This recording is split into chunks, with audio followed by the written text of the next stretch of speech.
Cool. So we're here for finals. The final, and finally you made it to. I did, funnily enough. So no spoilers, okay? No, of course not.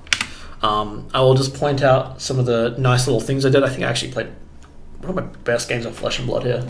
Starting off with a big roll. So. Yeah. Okay. So I rolled amazingly well that entire night. I normally roll exactly like that, and those are my dice, so they do go both ways. They're not weighted. Yeah, that's good. As good Zac is exclaiming here. So going to this matchup, would you want to go first? You want to go second? What's the game plan? So previous games I was going first because I wanted to try and build up on an early embodiment of Earth, and just kind of play a standard tempo game. But I knew Zac had a very thick deck, and I knew I had to find my win con really quick. So going second, so I could keep tempo rather than him swinging at me for 8s and 9s and 7s and a lot, I want to go second. If he glacialed me first turn, he glacialed me first turn. I was okay with that. That was something I was willing to concede. That's sensible. Did you do any sideboarding for this one? No. So after game one, game one I had a 33 card deck. I trimmed it down to 32. So I just took one card out. What was that one card? That one Inspire Lightning. I just axed it. Yellow Inspire Lightning. Good pitch card, but I would rather not. For the consistency's sake and how I wanted to play this deck, I kind of figured out the strategy to playing this deck mid-game one. So probably later than I should have, but at the same time, I felt a lot more comfortable with how I was playing after that. Yeah. And the deck just made more sense at that point. I know it one card difference. Really bizarre, but after that there were no issues.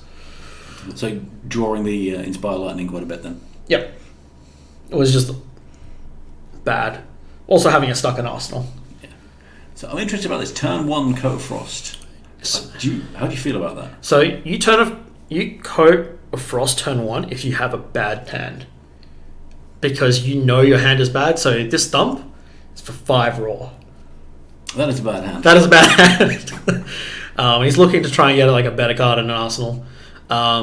If I'm Zac here, I actually want to just try to throw out an on-hit. If there's no potential for on-hit, then the biggest threat I can get. Yeah, so you got mulch and snow under in the pitch. I don't know what's going on. I think it's another pitch. Oh, sorry, mulch. Okay. Yeah, so pretty bad. Yeah. So I had a really good hand. So I opted to block with 1 card. Okay. And it was just a yellow Weave Lightning. So I go down at 17. We're just going to move this in a sec. We're going to change the background so we can see the health better because that is super bright. Hard to see. And this is where I kind of realized my mistake for the last time I was on stream where I didn't have my phone on here at all. But it's live tech support. It's good to see. Exactly. This is the first time we did it. So, we wanted to gauge how well it'd go. Not bad for a first time. Yeah, it's just a test. Yeah. So I've still got that Frostbite. That Frostbite's kind of annoying, but the reason why it was annoying is because my entire hand was 0 cost red. So you're playing Cheerios even in draft? It was just that one hand, but in this case, I've got the Stir. I think I drew into a yellow Stir.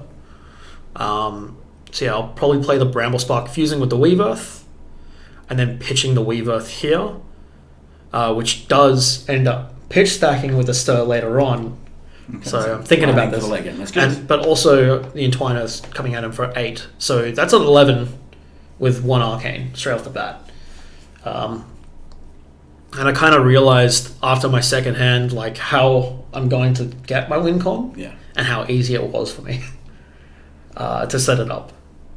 But let me clarify that. To set it up, not to win, but to set it up. Okay, so you intentionally pitched these together. You knew what you were going to get. Yeah. So what's going to get pitched next? What do you want to see? What are you planning to pitch next? Well, after I set that up, I was happy to kind of see anything because I knew I didn't have many Earth cards. I had 5.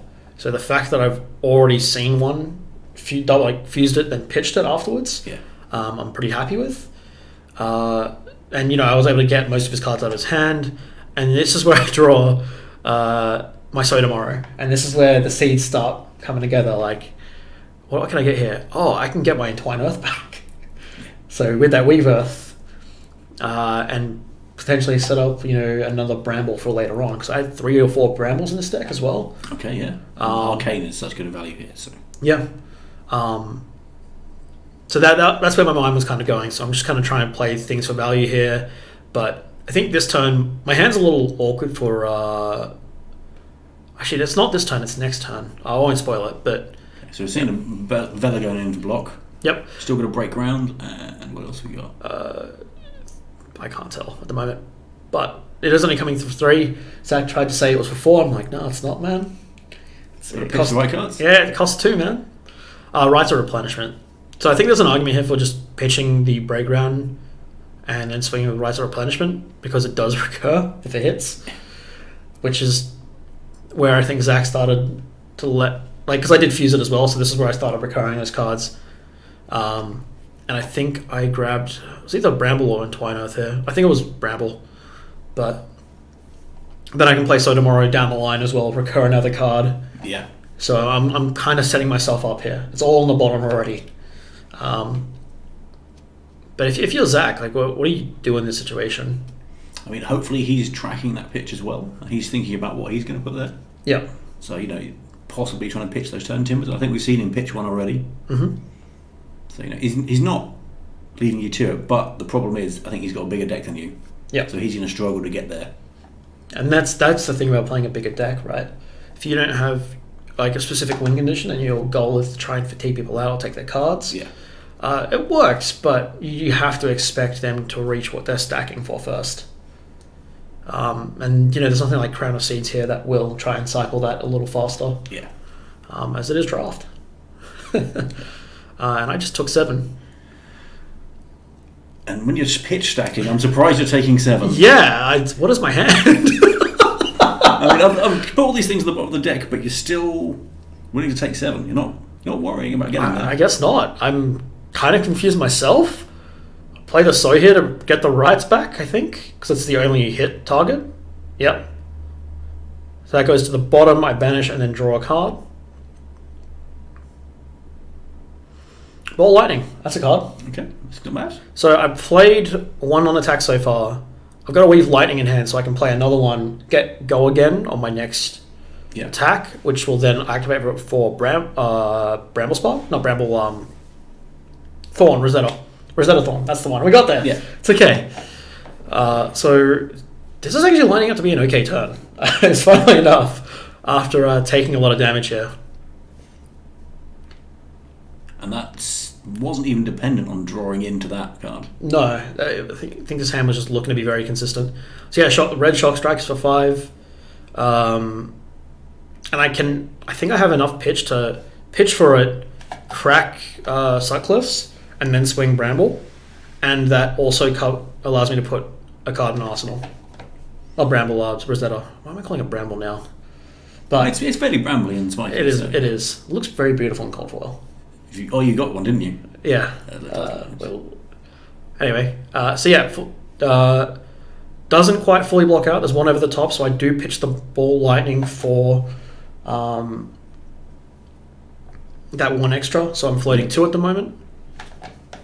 Oh no, floating 1. Sorry, because I already have Go Again from Embodiment of Lightning. I was happy to concede if he was to Ice Defense reaction me there. Yeah. But it doesn't look like he did. He did Earth. So we're just currently organising the reading here. So I think... Because it was Yellow Weave Lightning's 2, isn't it? It is, yeah. Yeah. So yeah, 2 and 2 here. And he still won't have a card in Arsenal, so I'm stripping a lot of the cards out of his hand. It's good to keep the pressure on. You're still doing a bit of damage back with all the Arcane. Yeah. And so the last card in my hand was a Yellow Explosive Growth. It's okay. Odd card. Yeah. But... An Arcane and a bit of plus to the combat chain. So I guess that's pretty good when you're running stuff like Sutcliffe's. Yep. So you set it up for those sorts of turns. Yeah. Because it increases the damage of your entire... of your your next attacks on your combat chain. So also things like Rosetta. So it's attacks, not attack action. Yeah. Yeah. Which is kind of nuts. So Rosetta for 4 and 2 Arcane for one pitch. Pretty good. Hard to set up, but I think I had to set up this turn because he just fully passed. And I think I have it. Is that an Earth Law Surge? It is. So I'm also fusing this Bramble. I think it's just a Bramble for like a blue Bramble. Yeah, it's but still a boost. 1 extra damage is fine. Especially when I've got an Explosive Growth in Arsenal, which I can also fuse with the same card. And here we go. I'm about to play it as well, fusing it again. So this is 2 instances of Arcane. Yep. So one from the Bramble, one from the Explosive Growth. Yep, and then +1 damage from the Bramble itself. So that's coming in for 5, but also all future attacks get +2. And I don't have Go Again currently, but I do have 1 pitch remaining, and Sutcliffe's is ready to be cracked. Yeah. And even if I have an off turn next turn, I've already got 2 embodiments of Earth, so I'm sitting pretty happy here. Yep. Yeah. So double blocking makes sense. Forcing more cards out of his hand, so you don't mind seeing it. Yeah. You think at this rate I might actually fatigue him, right? Yeah. Because we've not seen him pitch much to his defense reaction at all. No. I think it was going back to looking at what his deck was made of, which is mostly like Guardian or Elemental Guardian cards. Yeah. Which means he's not able to effectively use Oldhim as much. And when he is, it just means he's drawing very well.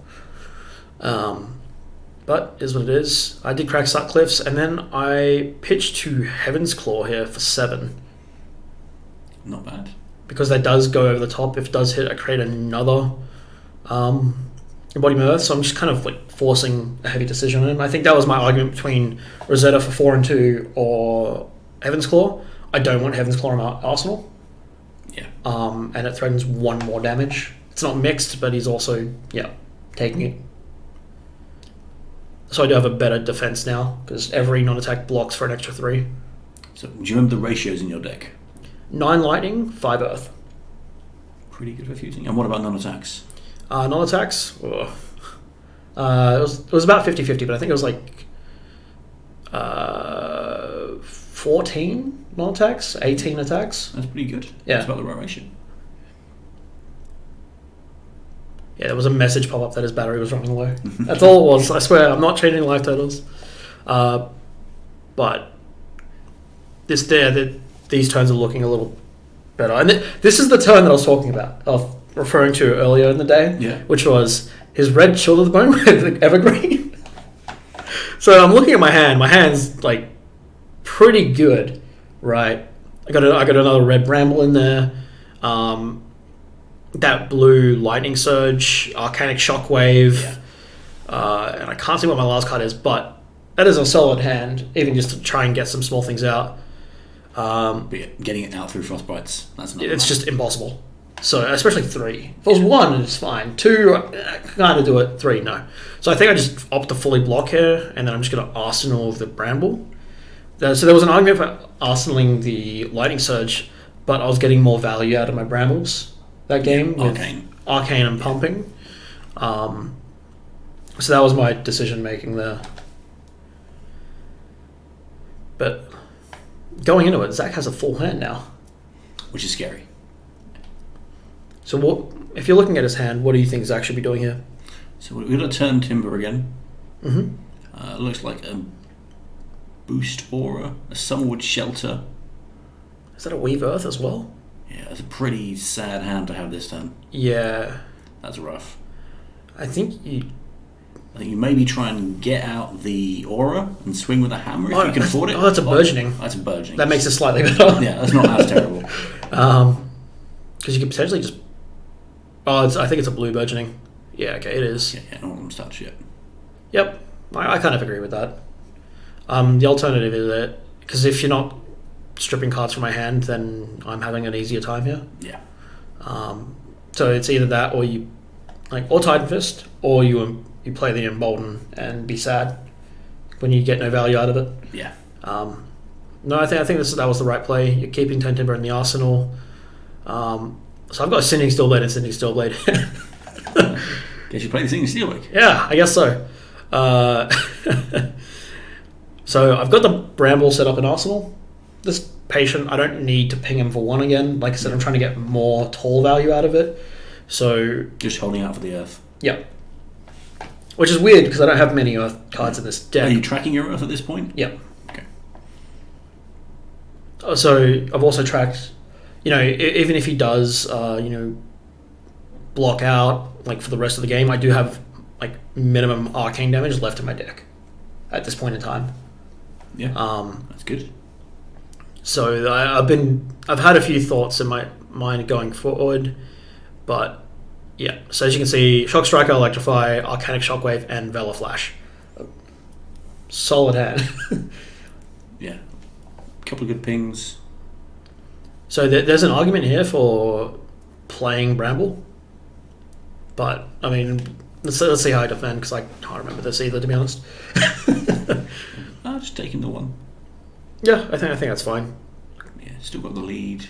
Not really at risk of any kind of dominate at this point, so I think that's a solid choice. Yeah. And I think I play the Bramble here. No fusion, but I think there is an argument of having Electrify in Arsenal because it's a red Electrify. Not just for the extra damage output, but because I had a reasoning here. Bear with me.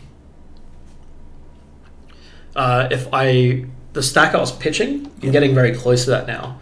If I'm 1 card away, Electrify fixes that. Yeah. That's good. Yep. So card counting and tracking pitch. Yep. That's what you'll be doing to get to these levels. Yep. I mean, that's kind of where we're getting to now. Like our local scene's improving very quickly. It's great to see. They will Ice Defense React, but I do have 2 cards in my hand. So I revealed the Shock Striker, not the Electrify, when I fused. So he does not know there's an Electrify in my arsenal at the moment. But I have got him down to 3. So what are you hoping for Zac here? Because as you can see, I've kind of drawn into that hand now. Yeah, you just got to swing for as much as you can. I think, because none of it's ever going to be fused, I think he's actually hamstrung here by having all these turn timbers. Yeah. I think against a go wide deck, they're actually worse for him. I think so as well, yeah. And I just take 6 from the snow because I think this is it. This is the stack turn. So I've still got the Shock Strider, the yellow Shock Strider in hand. So that's going to be my pitch. I do pitch for the Stir first, the Electrify first, and there we go. That's what I was talking about. Okay, getting into the Entwine Earth. Yeah, drawing that 1 extra that would fix my hand. So playing Electrify and Weave Earth here. So both reds creates the embodiment of lightning. I can then pitch for an Entwine Earth fused, which also has Go Again. So that's coming in for 12 if it hits still an extra 3. So yeah, that's pretty much the whole hand, and then there's still another swing after this. Yeah, another 2 and 2. Yeah. And that's where I'd kind of lean towards setting up. So I'd still had some like miscellaneous arcane after this, but this was the turn. I just happened to luck out that I had the health and that he did not have a swing for 8. If he had a swing for 8, different game. Yeah. I think there's a couple of turns we saw where Zac did not swing at all. Yeah. Didn't swing with any value. Absolutely. And I think those are the turns he just needs to think about going ahead. Yeah. Because I feel like this was actually a pretty even game. It could have gone either way. That's the kind of game you want to be playing. Yep. Anyway, pitch for the turn timber. Yep. So that's blocking 10 at the moment. And then he does have the Summerwood Shelter in Arsenal. So while that does block out the Entwine Earth, I will then Rosetta Thorn. That's game. And that is game, yep. And that's how you won your cold foil. That is how I won my cold foil. But not bad for a first skirmish event. Yeah. Armory event, sorry. Going forward, I'm happy to keep recording these, improve it at a little bit of a scuffed setup at the moment. I don't know if you guys can tell, but I mean, we can do some things to improve the technology and obviously keep practicing at this kind of thing. Yeah. We'll get better. Absolutely. Any feedback, of course, let us know. Yeah, just pop a comment down below or flick us a message on Twitter. I know I'm pretty active on there. I don't know about Adam. I have it. I check it every day. I don't necessarily tweet so much, but pick me a message. I'll pick it up. Yep. All right. So, flick us any feedback and we'll look forward to doing more of this. Yeah. Cool. See you at Armory soon. See ya.